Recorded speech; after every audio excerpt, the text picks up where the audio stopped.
Hi, I'm Bryce Bond. And I'm Linda Pellerin. And this is Dimensions in Parapsychology. Do you know who today? We have a man by the name of Bill Cooper. That's right. He was a former United States Naval Intelligence briefing officer. Yes, he was on the briefing team. Mm-hmm. And also, when I was reading some of his material, he says something interesting in there. He's just out there to preserve the Constitution and the future of mankind. He's a true patriot. What we Yes, call, he we could call him the Ralph Nader Rambo of revealing secrets. Yes, top government secrets. It's going to be an interesting You know, show. he talks about the secret government and also the cover-up of the Kennedy assassination as well. Yes, I'd like to know more about the secret government and also UFOs. Let's meet our guest right now, Bill Cooper. This is our guest, Bill Cooper, and he was with Naval Intelligence. And Bill, I want to thank you very much for coming on the program. Thank you for having me. You're a big guy. Well, you ought to see my father. You mean he's bigger than you? Oh, yes, he's bigger than me. I sit in one of our lawn chairs in Arizona out in the lawn. It's beautiful there. And he came to visit, sat in the same chair, and it collapsed. Oh, my God.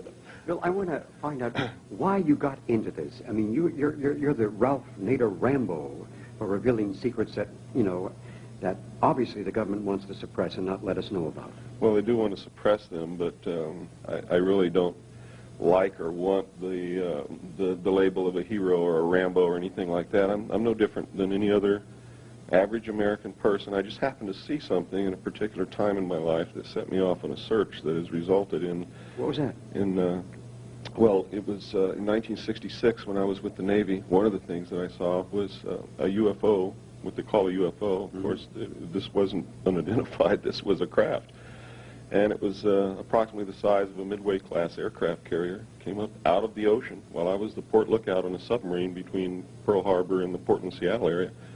Tumbled on its axis and went up into the clouds. It was metallic. It was a machine. There was no doubt about it. It was witnessed by myself, the captain, the officer of the deck, the starboard lookout, the chief quartermaster, Chief Quintero, who took photographs of it. Mm-hmm. And we were told that it was classified and that we were not to discuss it, not even amongst ourselves. And, you know, all my life I had never believed in these things, although I had heard many stories about them. But that was probably the most significant, eye-opening, mind-opening event that's ever happened to me in my life. And later I was attached to Naval Security and Intelligence, and while I was on the intelligence briefing team for the Commander-in-Chief of the Pacific Fleet, I saw top-secret documents that came across my desk in the process of preparing briefings on incidents involving naval ships, naval personnel, or naval stations, and UFOs that it flatly stated that UFOs are real. Mm-hmm. They're machines. They're piloted by extraterrestrial beings. Another intelligences, in other words. Right, other intelligences, and that they're interacting with the United States government secretly. And it's really wrong to say the United States government because it's really a secret organization that was created under a governing body called Majesty 12, sometimes called Majority 12, nicknamed MJ12. Okay, this is nothing to do with the secret government, is it? This is another branch. No, this has something to do with the secret government because through this organization, the secret government actually controls the executive branch of the United States of America. Okay, now, I want to go back, because you have a lot of information. I want to go back to the MJ12 and also what they've seen on the documents and what you've seen and all the other questions that we have to ask. Now, what is the secret government? We've heard about this a long time. At least some people have brought it forward. What is the secret government? The secret government was actually created, the secret world government was actually created in 1952 when an alliance of all the secret powers, the powers behind the thrones, occurred because of the knowledge of this extraterrestrial presence, had to be dealt with. And they had to create a one-world government, in other words, unite mankind against a possible extraterrestrial threat from out there, if it really exists. The other side of the coin is maybe they created this extraterrestrial threat from out there, and they have the technology that we've created here on Earth ourselves and are making us think that it exists. But in any case, all these secret powers made an alliance in 1952. It's called the Bilderberg Group, And they are really running the world. The Bilderberg Group. Okay. Yes, through what they call the Policy Committee. And Where is their HQ? That's in Geneva, Switzerland. The United States, the Soviet Union, everyone participates in this. We've all been secretly allies for many, many years. In fact, we were never really enemies. But that type of Hegelian conflict situation has been created artificially in order to get large sums of money in the form of taxes and other things from the populace of the world in order to fund these secret activities and actually bring about the New World Order, which, by the way, on September the 11th, the first official mention of the New World Order, which I've been talking about for years, was made by President Bush. He mentioned it 3 times in his speech on September the 11th. Since then, Shevardnadze of Russia has made the statement, and I quote, Iraq is performing an act of terrorism against the emerging New World Order, unquote. And Margaret Thatcher and many other heads of government are now talking about it. It's a daily subject of conversation, and it goes right over the heads of most Americans. They don't understand this. And they had better wake up and understand it, because in order for us to join a New World Order, we have to lose our Bill of Rights. What's happened in Russia and Eastern we've lost Europe. these already, haven't we? Well, we've already lost the Fourth Amendment. We've lost certain portions of the First Amendment. For instance, people don't believe that books can be banned in this country. If they were paying attention, just last week a book was banned in this country. It's the book written by the Mossad officer about the Israeli intelligence group. There was a court order issued to the publisher not to publish that book anymore. Barbara Honegger's book, October Surprise. If you go and try to order it, you can't get it. And if you look in the book, there's an R by the book, and that R means restricted. People don't understand this. So there is suppression going on. There is not only suppression going on, but there is a campaign underway that if it's not successful, and the campaign is to get rid of our rights, but to make you want to. That's what the drug war is all about. And if that doesn't work, then they will... The drug war is to make you get rid of our rights? That's right. That's fascinating material. Wow. And well, it's already happening. You notice in all the polls, Americans are indicating that they're willing to give up some of their rights to get the drugs and the crime off of the streets. This has never happened in the history of this country. So all this was manipulated by some other powerful force, a secret government, in other words? Oh, yes, absolutely. Anybody can figure this out with simple mathematics and a little bit of common sense. If you just look at a map, if you can find one that has all of the cities and towns in the United States on it, count each one of them. It's going to take you a long time to do that. Oh, I imagine. But you count each one of those cities and towns, and then you realize that each one of them are full of drugs and have to be kept full of drugs to supply the people who buy these drugs on a daily basis. And then it becomes mind-boggling. And you have to realize that this takes tremendous amounts of money that nobody, no individual or no individual group has. It takes an organization. It takes a supply network. It takes transportation. It takes a distribution network. It takes coordination. It is incredible what an organization would have to have just to furnish everybody in this country with a box of Cracker Jacks. God, it's like some giant enigma had this enveloped itself around the planet that nothing can be done because it's manipulated and controlled by this secret government, in other words. Well, that's true, but something can be done. You see, most of their power comes from the fact that it's secret. And you have to understand that anything that is But it's not secret any longer. That's right. But most average people don't believe that this is occurring. They find it goes way beyond their concept In other words, oh no, it can't possibly be happening. We trust these people explicitly. That's right. That's be happening. We trust these people explicitly. That's right. That's the attitude. And especially in America, where they believe that this is the best government in the world, it can't happen to us. And they don't understand it's not the government. It's a secret organization that has penetrated, infiltrated the government, and actually taken over our government, and is now causing the government to act against us through their actions, not through what was legally and constitutionally set up to perform as our government. And that is functioning the way it's supposed to. And when it's run by citizens, real citizens, then it works. Wow. This is mind-boggling to think about, that this huge organization is manipulating, controlling not only drugs and crime, and you also would say it's part of the Hussein war in Iraq right now? Absolutely, yes. What's going to be the outcome in your perception? Well, let me give you the There's scenario. too many people over there, and this guy, you know, any government leader with all the pressure being put upon him now would completely surrender or just evacuate Kuwait and say, I'm going home. Mm-hmm. This is orchestrated. Hussein is reading his script and acting out his role to bring about the New World Order. You see, change can't come about without conflict because people resist change. It's the normal thing. You must have a disaster. And conflict is economy. Right, to institute great change. Not only that, but think who's over there. They've sent 500,000 of our most devout, most dedicated patriots who are sworn to uphold and protect the Constitution. They're now in the Middle East. They're out of the country. They're in a position, in a foreign environment, very hostile environment, where they can be killed very easily with chemical warfare. And I have to tell you this from my stint in the military, that our troops have no protection in a desert environment against chemical warfare. Those men are dead. They have to get the patriots out of the country, as many as they can, and they have to get rid of them, because patriots will not allow them to suspend the Constitution and join the New World Order.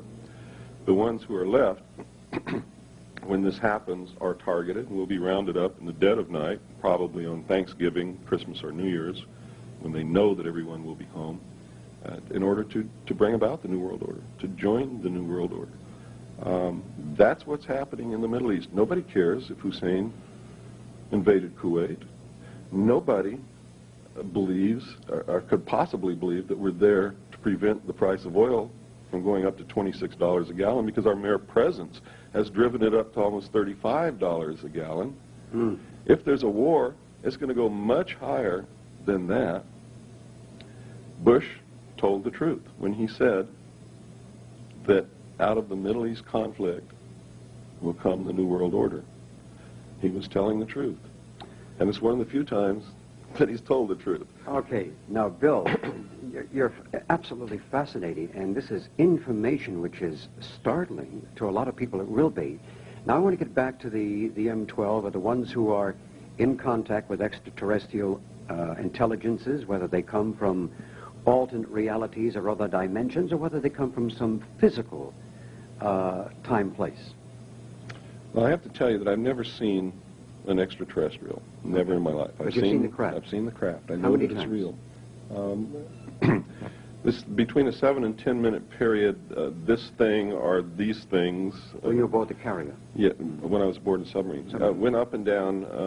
I don't know how many times, but many times during that period. Did you check it on the sonar? Did the other people check it on sonar in the submarine? We had sonar contact. We had radar contact. When it was in the water, we had sonar. When it was in the air, we had radar. Did it ever make any intelligent contact with you folks? Not that I'm aware of. And if they had, I wouldn't be aware of it, because I had nothing to do with the radio room, and they didn't talk about what they did, and they shouldn't. Now, I'm going to ask you as well. There's so much I want to ask you about all the papers that you witnessed and all the documents that you've witnessed. Did it give a clear, categorical statement that UFOs do exist, that there are other intelligences? Yes. They can't... That's exactly what it said. Did it indicate where they come from, or say from a physical dimension, or from a parallel dimension, like a... No, according to the documents that I saw, they're real, just as real as you and I. They're from this dimension, and they're from other planets, and specifically named a planet somewhere within the Pleiades, a planet that is around Barnard's star. It mentioned the Sirius, the star Sirius.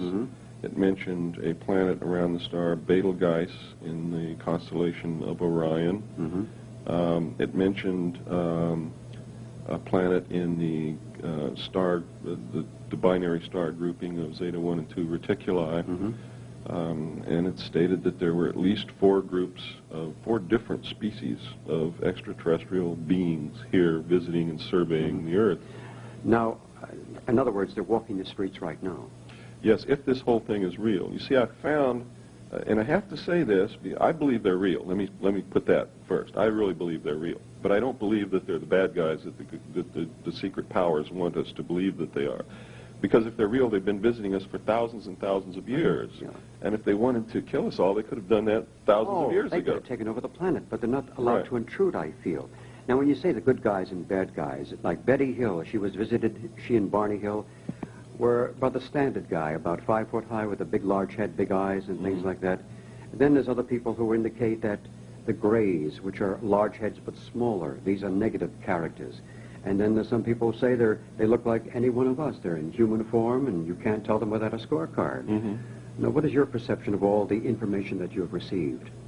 My perception is that I believe extraterrestrials are real, but it doesn't mean that I'm right, because I found evidence and statements as far back as 1917 by people who belong to this secret power group to create an artificial alien threat from another planet in order to unite humanity and bring about the New World Order. So there's a possibility. Oh yeah, so there's a possibility that this thing could be a total hoax, because they have the capability to have actually rewritten history. They can, certainly. Yeah.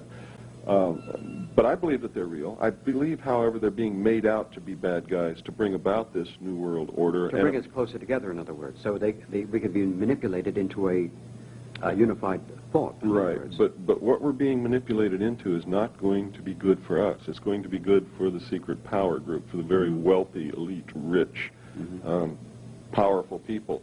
We're literally going to be relegated to economic slavery.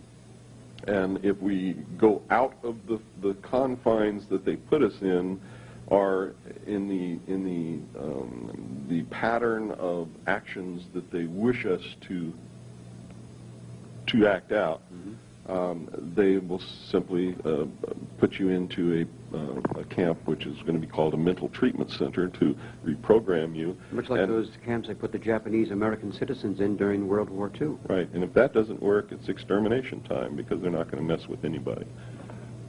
In other words, they're going to start... in other words, your life would be threatened too, wouldn't it? My life was... threatened many times? Forfeit when I first opened my mouth. But, you know, I had to make a decision. Am I going to live out my life knowing inside what I know and betraying my fellow man and hating myself for that? Or am I going to speak up and tell people what I know and have some self-respect and be able to go and meet my God and look him straight in the eye and say, I did a good thing? Well, you'd have been congratulated, certainly. Well, I think this is the choice that people have to make on a daily basis, whether they know what I know or not, in order for this to be a good world. Because if everybody acted in that manner, we would never have any problems on this earth. Are there many people who want to ridicule you and put you down? Well, that happens all the time. It comes with the territory. Absolutely. And at first it hurts and it stings and it feels terrible, but after a while you get used to it. You don't even pay any attention to it after that. Oh, yeah, there are some people who their whole life's mission is to shut me up, and it won't work. I tell you, you were in naval intelligence, and I happened to be part of that organization for a little while. I was a photographer, though. I went there with the photograph and got the images. Then I was told to keep my mouth shut. What I seen, you know, it's top secret, confidential. You got a nice tailor shop. You want to keep it open. It's almost like giving you a little bit of a threat. If you say too much, you know, they're going to spank you. It's definitely a threat. People are now getting letters. People who go up to this position where I told them about near Area 51 in Nevada, where they can see these craft fly. Okay, Area 51 in Nevada. What is this? This is a location where people can see UFOs fly? It used to be one of the most remote spots in the United States, but of course now there's people, you know... What's the nearest city to it, Area 51? I believe it's Ash Springs, and that's about maybe 40 miles. And if they were to go there, what would they see? They will actually see these craft, what we call flying saucers, flying in the air. Not the big baby that you saw from the submarine. No, no. They'll see the little scout ships or something like that? They'll see those about 30 feet in the flying in the air. Not the big baby that you saw from the submarine? No, no. They'll see the little scout ships or something like that? They'll see those about 30 feet in diameter.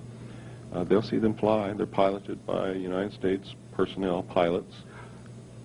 They are. So these UFOs they're created by Americans? I don't know if we have the capability to build them or not. Have they been given to us and we're being trained to be able to fly them? According to the documents I saw, if aliens are real, if I wasn't being used as a pawn, 3 of them were given to us, and we recovered many more that have crashed on the Earth.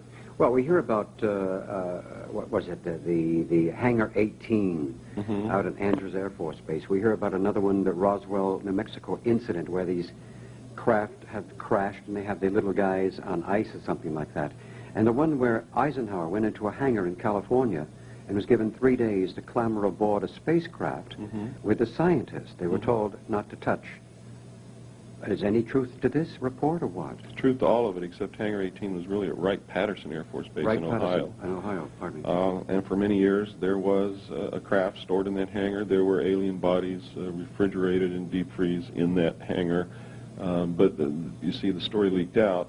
You can never keep anything that fantastic a secret because no matter how bad somebody doesn't want to talk about it, it's so heavy on their soul that they have to eventually. Oh, yeah. So there were so many stories going around about Hangar 18 at Wright-Patterson that they had to move everything out of the hangar, and eventually they actually let in a TV crew who filmed the inside of the hangar and showed that there was nothing in there, but that there were some strange things in there that are not normally found in an aircraft hangar, such as freezers. Well, that could be for storage cryonics. in the wall. Yes. Cryonic experimentation of freezing a person so he can be resurrected again. So, from what I gather, they have moved some of the artifacts, at least from what I heard, to Quantico, Virginia. Or some behind in Las Vegas, Nevada, and some agricultural station. There's an alien technology unit in Las Vegas, near Nellis Air Force Base. Super secret. Trucks go in and out of there, always escorted by security vehicles.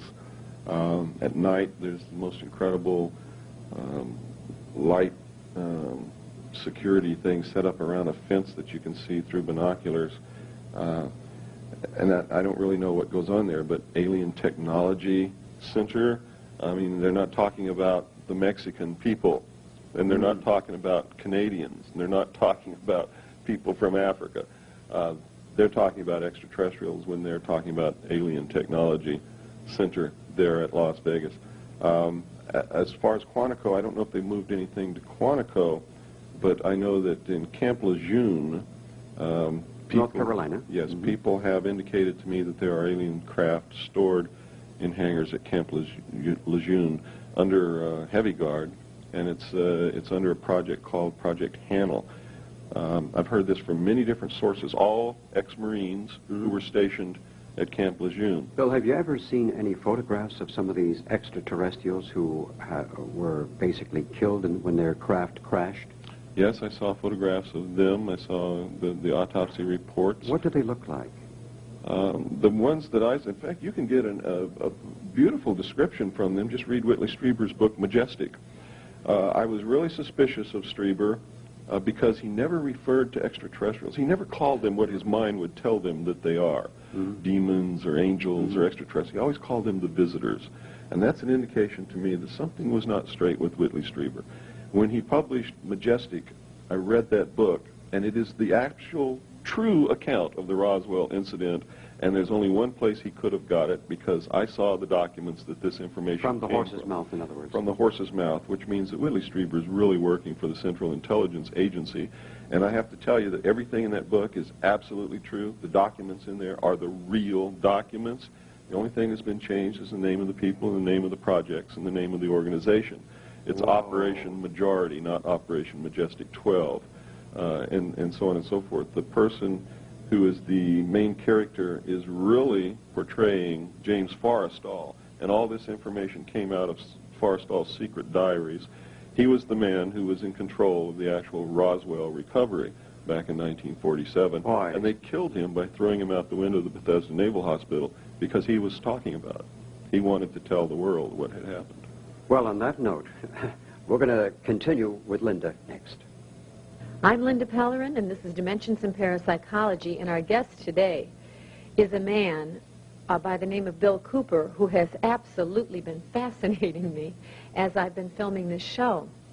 I don't know where to start with you, aside from the fact that, you know, what you're doing is you're letting our viewers see and understand that what may seem to be obvious are situations that are set up by agents in order to lead the public in a specific direction of thought for a far grander design. Right. Is this correct? That is true. You have to understand that if aliens are real, it's the most closely guarded, highest secret that not just this government, but all the governments of the world are trying to contain for their own reasons. Some of them very good, I might add. Some of them highly illegal and not good. And you have to understand that any UFO group or any UFO researcher who's trying to discover this secret is an enemy. Just like a foreign country would be an enemy.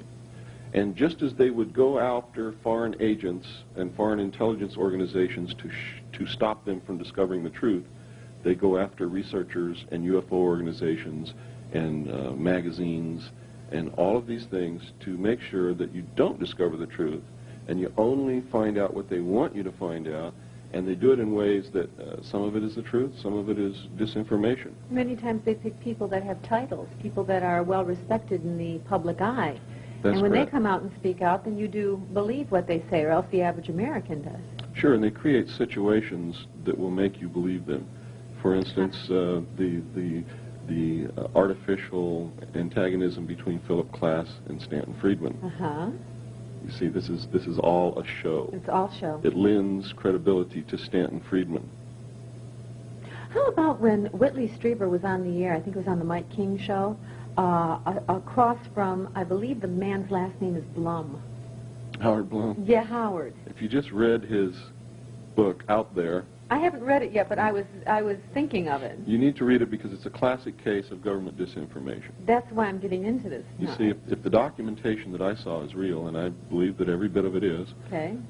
then the United States did not create a working group to look into the situation of aliens in 1978 or 76 or 82 or any other time. Uh-huh. Either Howard Bloom is working with them to put out information that would tend to make the average public not believe the true facts, Yes. or he's being fed information to write in his book That's incorrect? that's incorrect.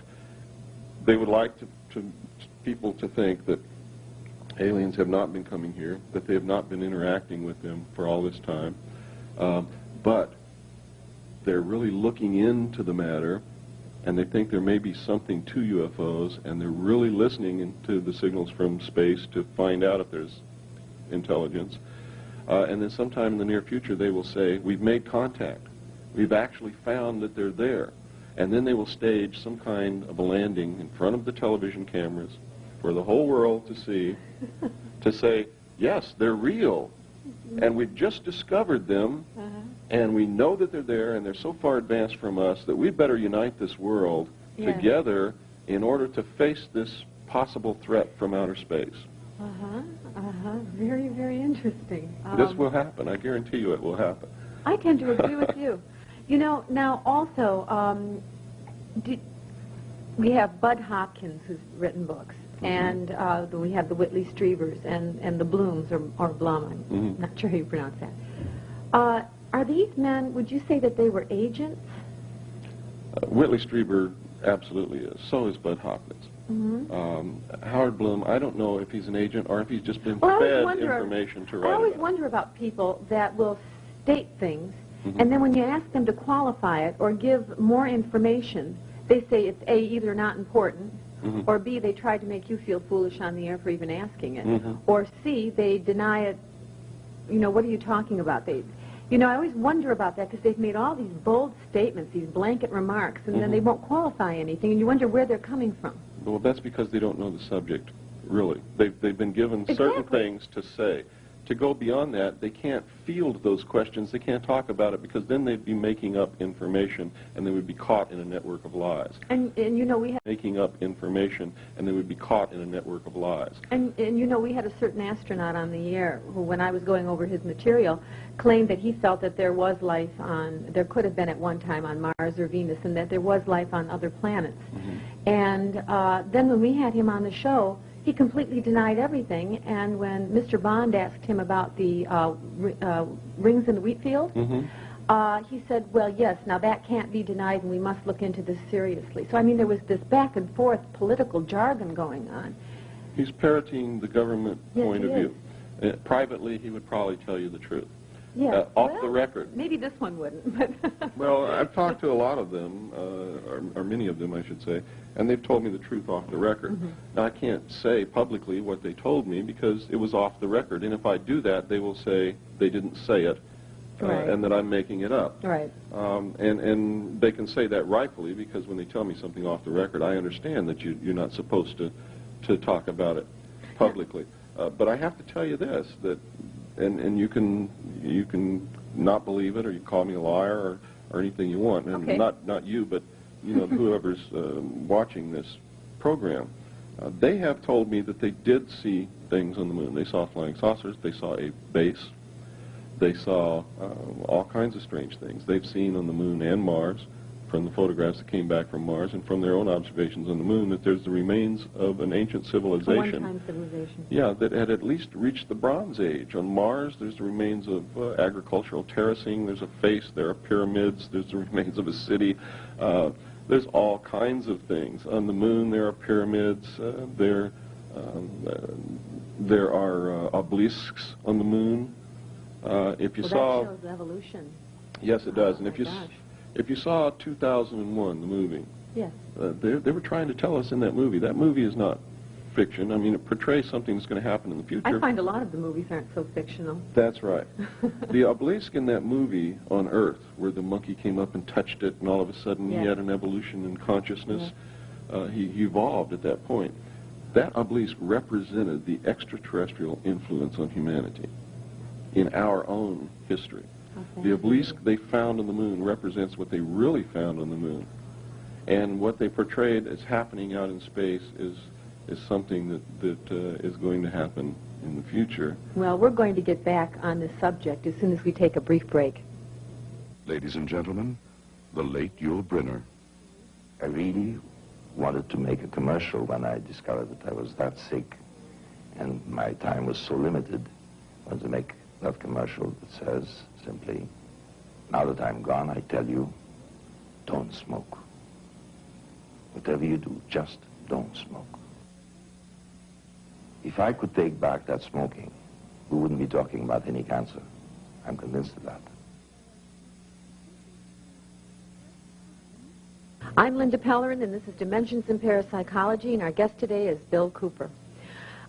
We were talking about UFOs and government secrets and cover-ups and all of those things, and people that pose as information getters and information givers that really may be secret agents leading the public into certain modes of thought. Now, before we get on the Kennedy issue, the assassination, I would like to ask you if you know of, or who you know of, that has actually had an alien encounter. Who I know Physical alien personally? encounter. Yeah, not just the craft or the saucer, but if you know of anyone personally who's had an alien encounter that leads you to believe that that these aliens do walk.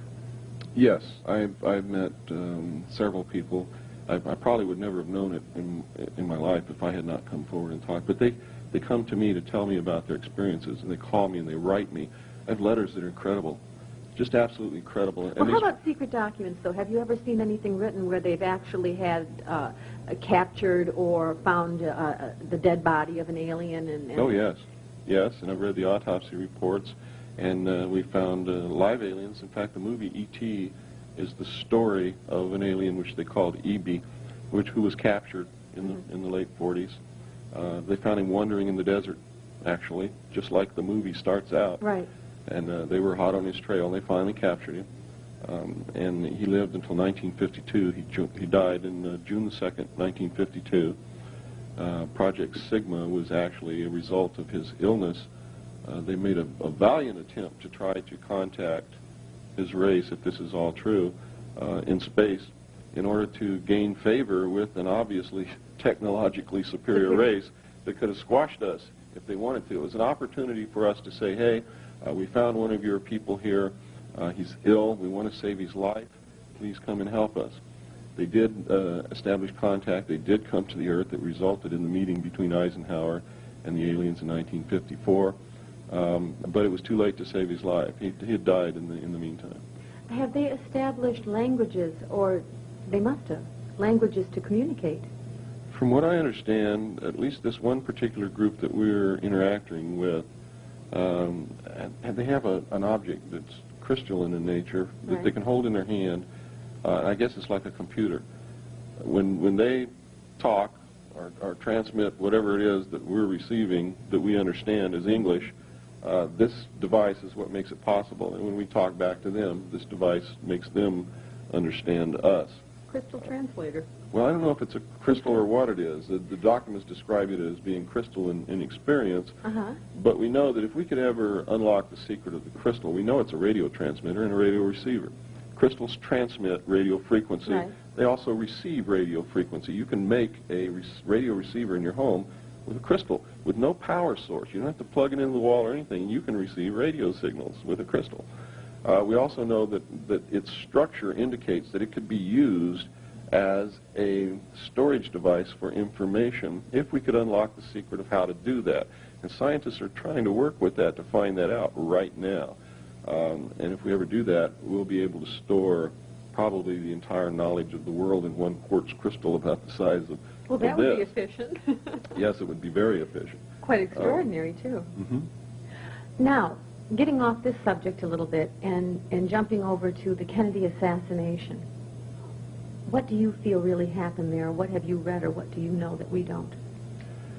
Well, I know that Kennedy knew about the drug situation, and he ordered them to stop bringing drugs into this country and selling them to the American people.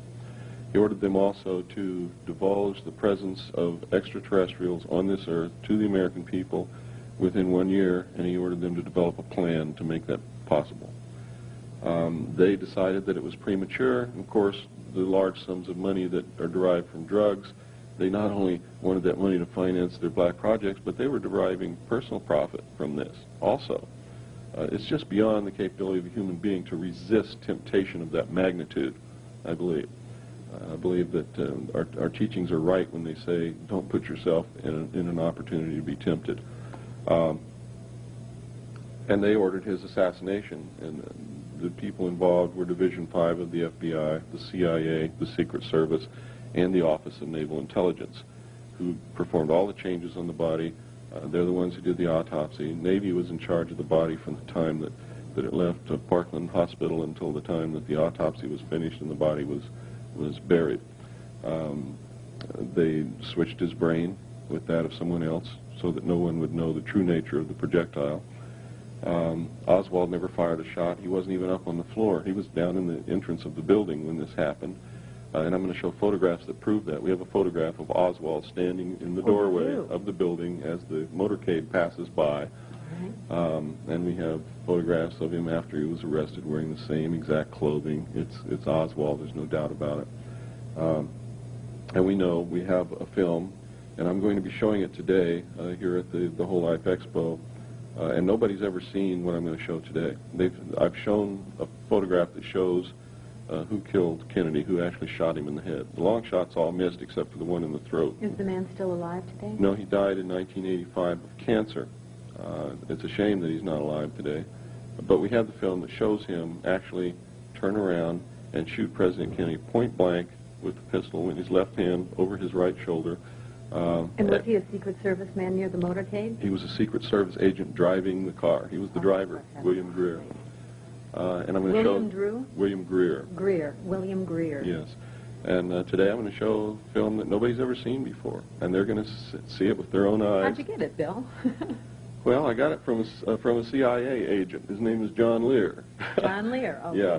I was talking to John Lear in 1988 on the telephone. I told him what I had seen in these documents, that William Greer had shot President Kennedy, and that it was plainly visible in a film withheld from the public. He said, would you like to see the film? These documents, that William Greer had shot President Kennedy, and that it was plainly visible in a film withheld from the public. He said, would you like to see the film? Why is everyone coming out with this now? Why is everyone venturing forth now, more so than ever? I don't know. I True really confession don't. time, or? Well, you see, after a long period of time, there are so many people who have this information, and it's so weighty. I can't tell you what it does or what it did to my being, my soul, having this information and not talking about it. For 16 years, I kept quiet. When I first got out of the Navy, I tried to make this knowledge known to a couple of reporters, and I told them, please don't call Washington and try to verify this. But they didn't believe what I was saying. They did call Washington and tried to verify it, and it resulted in 2 very nasty attacks on my life. And the scars you see on my face are results of that. I lost my left leg. Yes. They visited me in the hospital. They asked me, you know, are you going to shut up, or the next time are we going to have to do it permanently? I said, I'm going to be very good. You don't have to worry about me anymore. And I kept my mouth shut for 16 years.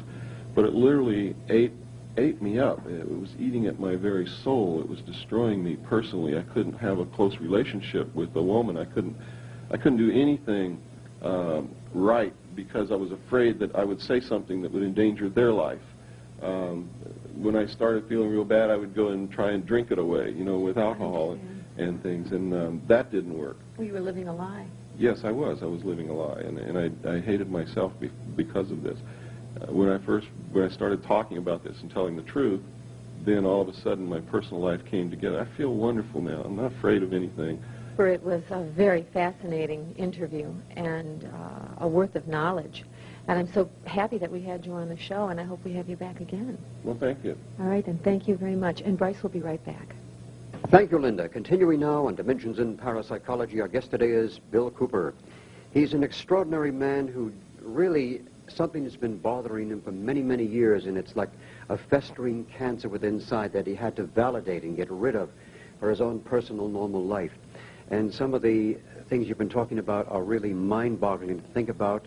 I've heard of similar things myself in my career of doing this program, of talking to many people, like the late Ivan Sanderson, who is a scientist and a biologist and an archaeologist, anything with an ologist, he was. He was talking about some of the things, like they're having the Sasquatch, the Bigfoot, the Yeti. They have one of these creatures in a block of ice, and they keep him frozen because the man who shot him, if they find out that this Yeti is more human-like than animal-like, then the man stands to be on a murder charge, and things like that. He was talking about when he was in British intelligence down and around the Grand Chaco, and seeing a craft within the water going about 240 knots, about I don't know how many fathoms deep within the ocean itself. There's lots of things like that happening. Now, the planning for Kennedy's assassination was all staged. Was all cleverly planned. Yes, absolutely, yes. Was Johnson have anything to do with that? I don't believe Johnson had anything to do with the planning, but Johnson had to be told that it was going to happen, and maybe not when, but that it was going to happen because he would have been the next president, and they had to. Yes, they had to have somebody who was on their side in order to phony the Warren Commission, the Warren Report, to make sure that the cover-up was maintained. In other words, Johnson knew ahead of time that Kennedy was going to be assassinated. He had to, and they had to know that he was going to maintain a cover-up. Otherwise, they could not have allowed Johnson to be the president, because then he would have instigated a real investigation which would have discovered the real facts of the matter. So while Johnson probably did not plan it, he had to be a part of it. He had to know about it. He had to have assured the power group that did this that he would maintain the cover-up. And of course he did. Now what about Bobby Kennedy's assassination? Was that also planned by Sirhan Sirhan? I haven't really gone depth into Bobby Kennedy's assassination. I do know that it was not solely the act of Sirhan Sirhan. For instance, over 9 shots were fired in the ballroom. Sirhan Sirhan's revolver only held 8. None of the security people or Secret Service agents fired a shot, according to their own testimony. Sirhan Sirhan was always in... Pardon? Did you believe that? No, I don't believe it, because the man who shot Bobby Kennedy was also a security person. And very skilled. Yes. You see, Sirhan Sirhan was always in front of Bobby Kennedy, but the death shot came from close behind his right ear, which meant, and there's only one person who was standing there. His name is Caesar. He was a security guard. He was one of the people who were supposed to be protecting the president, just like William Greer was supposed to be, or protecting Bobby, just like William Greer was supposed to be protecting President Kennedy. So we know that it was a conspiracy, that there was more than one person involved, and again, it was a security person who killed Bobby Kennedy and not Sirhan Sirhan, who was involved. We also know that Vicki Cooper, the editor of UFO magazine, is the niece of Grant Cooper, who was Sirhan Sirhan's defense attorney, and that he did not defend Sirhan. He wanted to make sure he was guilty. And Grant Cooper has all kinds of ties to the CIA and the Roswell mob, who was in cahoots with the CIA to bring drugs in the country, and also to help assassinate Castro when they were trying to do that. You know, it's very disillusioning to think about that we have organizations like the CIA, Secret Service, and FBI, and things like that, which may not be working in our behalf. I can guarantee you they're not. They're working for the secret world power structure toward a new world order, a one-world government. They're actually working to destroy the sovereignty of the United States, to destroy the Constitution so that this new world order can come about. The intelligence community has never worked for the American citizen. It was created to serve the secret structure. That's why the laws governing it are set up so that nobody can look into what they're doing. Do you realize that the National Security Agency, by executive order of the President of the United States, is not subject to any laws of this country or any state in this country? And the executive order states, it says that the National Security Agency is not and will not be subject to any law unless it is specifically stated in the law that the National Security Agency is subject to that law. So all these people who are in this organization, if they do something, a minor infraction, they can't be touched? Like That's right. Immunity for some diplomat? They can do anything they want. They're completely outside the law by executive order. Now, an executive order is a law written by the President which violates the Constitution, which says that there shall be separations between the branches of government and that Congress is responsible for the legislation. So they're setting these people up as little tiny mini demigods. That's exactly what they're doing, yeah. My God, that's a nice place to live. Now, do you feel that any extraterrestrial intervention, some other higher intelligence, will intervene eventually? No, I don't. And I'll tell you why. Why would they? I'm so disappointed in all these people who say, well, I don't care what happens now. I'm not going to do anything to stop it because the benevolent aliens will come down and take me off of this planet when it happens. No way, right? No way. Why would they? Why would they take us to their planet to destroy their planet like we're destroying ours? Exactly. There's no reason for it. The first law of any sentient being is self-preservation, and they're going to do things in their own best interest. And for their own best interest, they better not have any human beings on their planet. Who wants them? That's right. We need to change ourselves first. We need to become what we would like others to be. In other words, everybody says, well, I wish the world was this way, and I wish that person was that way, and they'd stop doing this to me. They don't realize that if they would first be the person they want Bill, are you others to be. a religious guy? You believe in God? I believe in God, yes. You're a spiritual definitely. being, more so than a religious person, I imagine. Yes, that's the way I would So term the it. deity basically lives within you, and if people can touch into that within themselves and look for the good Right. in themselves and all mankind, Yes. then we could overcome what is going on at the present moment, eventually. Right. One of the greatest misconceptions that anyone can have is that man is God. Man is not God. We're a fragment of that. We are a fragment of God, but man has to understand that no part can be as great or greater than the whole. Mhm. So man cannot set himself up as God. People who think that man is God and worship knowledge and technology and believe that by the use of knowledge and technology man can become God or can be God are actually practicing Satanism. And I'll tell you why. The worship of knowledge is Satanism. The concept that man can be God or is God is Satanism. Not because I'm a Bible thumper or anything like that, but because if you believe the story in the Bible that Satan enticed Eve to pick the apple from the tree of knowledge and make Adam eat it, which is the original sin, The myth, yeah. then you have to understand if that apple represents knowledge, then the worship of that apple is Satanism because the whole thing was instigated by Satan. And who is the serpent? The New World Power? I really don't know. Or the secret government? You have to understand that I'm not a prophet. I don't have any knowledge of all that. I would say, though, that they certainly worship knowledge and have the concept that through technology man is God. Therefore, I would have to say that that's probably right, although I'm going to have to tell you and your audience, you have to decide that for yourself. Good for you. Now, I want to find out, what is your future sight see? What is your can't even pronounce the word. What is your predictions for the future, especially when it comes to extraterrestrials or UFOs and things of this nature? Are there going to be any full-scale landings? Well, I believe whether they're real or not, there's going to be a landing. If they're not real, there's still going to be a landing, and there's going to be human beings dressed up by the secret power structure. There was one basically at the World's Fair, and there was one at Freedom Land. They had a spacecraft parked out there. People could go aboard. It was like a dummy. But people certainly said, wow, I'm going to go aboard that. Did you see the ending of the Olympic Games in 1984? Yes. You should get a tape of the closing ceremony. It was third at night in the UFO. A spacecraft held Yes. by helicopter. Well, it wasn't held by a helicopter. There was no helicopter up there holding this thing. They'll tell you that, but it's not true. Can you imagine the liability that they would have if they were carrying this thing suspended on a cable underneath a helicopter over the heads of hundreds of thousands of people?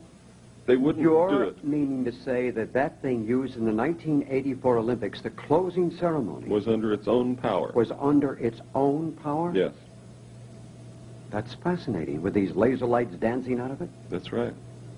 There was no helicopter. There was no cable. Whoa, that is heavy news. Now, the other thing is that there was a movie called, what was it? It had Michael Rennie as the star. It came out, I think, 1952, the day the Earth stood still. Mm-hmm. Now, they indicated something like that did happen, but without the robot. Something like that did happen, according to documents that I saw. There was a landing. Now, I don't know about the being shot and being chased all over the place. Mm-hmm. That I don't know about. I didn't read anything like that. But there was a landing that they said that they wanted to help us with our spiritual development. But before they would do that, we had to destroy our nuclear weapons and destroy our nuclear power plants, quit fooling around with radioactivity, because it would destroy us and destroy the Earth and would have profound effect upon the universe, because they said that everything is connected. Everything, and whatever happens here will affect the whole universe, will affect everything. And if we go out of balance, they go out of balance, and they're going to prevent that from happening. That's what they said. The other side of the coin is, what if they really were not so friendly, and what if they were pretending to be in order for us to destroy our nuclear weapons? You see, that's what the government was faced with. They didn't know. Well, And they couldn't take the chance on disarming our nuclear weapons on the say-so of someone they didn't know anything about. well, the funny thing is that 20% of the population who is into spiritual matters and metaphysical programming or whatever, they come out with the general consensus that that this is not the case, that they cannot intrude and do something for us. We have to do it ourselves, and on a spiritual level, eventually to eradicate it by proper thinking, proper thought, and everything else. This is what I believe. Now- I believe the same thing. The other thing, there is an indication, is rumor going around that the movie Close Encounters of the Third Kind, that half the money that was used to produce this was put up by the USIA. A lot of these movies about aliens that are portraying real events, all of a sudden the script shows up and the money shows up. Mysteriously. And mysteriously, yes. And, I just used to live in California. I know a lot of people in Hollywood. And there is no doubt that these things are secretly financed by the secret power group to put into the subconscious of the American people the fact that aliens are real, that they're here. Mm-hmm. Whether they are or not doesn't make any difference. The power group wants us to know that they're real and they're here, so that they can bring about this new world order, so that we can face this with no panic. Because if they're real, we're eventually going to have to come face to face with this. Yeah, we hear all about the Bermuda Triangle and things. Flight 19, December 5th, 1945. I was very much involved in that particular situation. Where did the planes go? Where did the pilots go? You know, when Isaac Newton had something called zero minus and minus zero, where energy and matter meet, it creates a time continuum. Mm-hmm. Was that staged, or was that something real? I really don't know, but you ask a very good question. Where did the planes go? Where did the pilots go? I saw documents that said that they go to these alien beings. So what they do with them, I don't know. But I saw photographs, official NASA photographs of things on the moon that shouldn't be there when I was with Naval Intelligence. Now, there's several books out. One by Leonard, somebody else is on the moon, showing a derrick and a crater being filled within 3 days. Yeah. And then the NASA photographs, you can get these from NASA. And I think all you have to do used is... to be able to get them from NASA. But you need the number behind the Yeah, picture. you But need if you the don't know number. the number, forget it'll That's discourage right. you. But shows the face upon the moon. And there's been a couple of psychics, Harold Sherman and Ingo Swann, who did that projection to the planet Jupiter 6 months before the Jupiter flyby. They also projected to the surface of Mars and found the pyramids, about 4 times the size of the Cheops pyramid in Giza.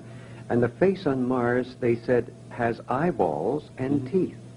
Today I'm going to show, one reason I've never shown these photographs of what's on the moon and Mars is because I could never find photographs that I could prove were official NASA photographs. Even though you may have the photographs, even though if you have the photographs, if you can't prove they're official NASA photographs, they're always called into question.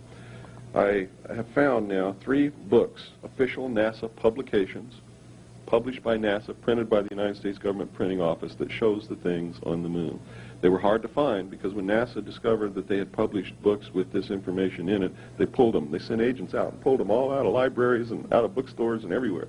But I knew that you couldn't pull every one of them, and we finally located a copy of each one of these 3 books. I'm going to be showing slides today. So you photographed all the good pictures. We photographed the cover of the book, the fly page that said it was printed by the U.S. Government Printing Office. We have photographed the pictures in the book. You're going to see pyramids on the moon, pyramids on Mars, agricultural terracing on Mars, the face on Mars. You're going to see tanks and towers and a Christian cross on the moon.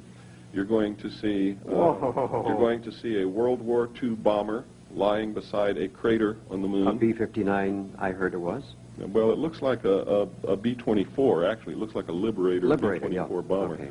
You're going to see mining machines. You're going to see something, a machine in a crater throwing dirt out of the crater over the rim.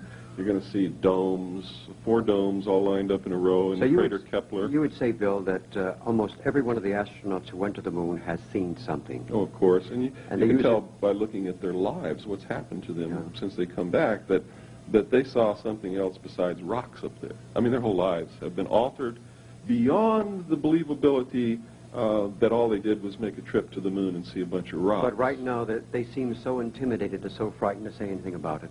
Well, they are. They are, because then they will be instantly ridiculed. They'll be subject to 10 years in prison, $10,000 fine, loss of all pay and allowances due or ever to become due. They will be no longer a hero. They will be subject to public ridicule. But I'm going to show today a letter from Gordon Cooper. And in this letter, he wrote it to the UN. He says extraterrestrials are real and they're here. Bill Cooper, I want to say thank you for that. Now, if a person wanted to reach you, how would they do that? I have a hotline in Los Angeles. It's 213-281-8222. Once again. 213-281-8222. Or they can write to me at 19744 Beach Boulevard, Suite 301, Huntington Beach, California, 92648. That's a deal. Bill Cooper, I want to say thank you very much. You've been a wonderful guest and a tremendous amount of information. And it boggles the mind. And I hope we can do it again sometime soon. Thank you. Thanks again. I am mind-boggled, Linda. I cannot say. I feel good. Yeah, I feel good, too. But the sincerity of Bill Cooper is remarkable. I feel he's such a genuine guy. Yes, and he has evidence. I love it. He's got evidence, and he's got tremendous amount of information. And I think he's a most remarkable man because he's coming out publicly to state this information. You know, many times on the air we say, oh, this person's a pioneer and that person. This man really is. And he's a very brave soul, and I'm very, very glad that I was able to meet a hero in our time. I agree. Yeah. Our time is up. Yes, it is. I'm Bryce Bond. And I'm Linda Pellerin. This has been Dimensions in Parapsychology. And have a wonderful day.